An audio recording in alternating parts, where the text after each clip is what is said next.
యెషయా గ్రంథం 43వ అధ్యాయం 10-11 వాక్యాలు మనం చదివితే, నాకు ముందుగా ఏ దేవుడును నిర్మింపబడలేడు, నా తరువాత ఏ దేవుడును ఉండడు, నేనే యెహోవాను, నేను తప్ప వేరొక రక్షకుడు లేడు.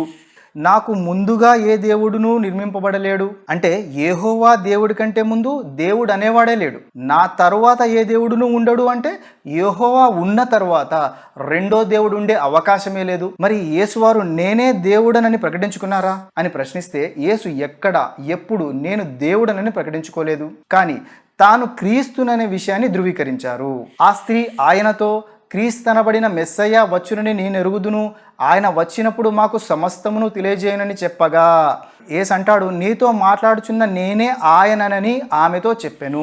నీతో మాట్లాడుచున్న నేనే ఆయనను అంటే ఏంటి? క్రీస్తనబడిన మెస్సయ్య అని నేనే అని ధృవీకరిస్తున్నారు యేసువారు. ఈ వాక్యంలో యేసువారు తాను క్రీస్తునని ధృవీకరించారే తప్ప దేవుడనని చెప్పుకోలేదు.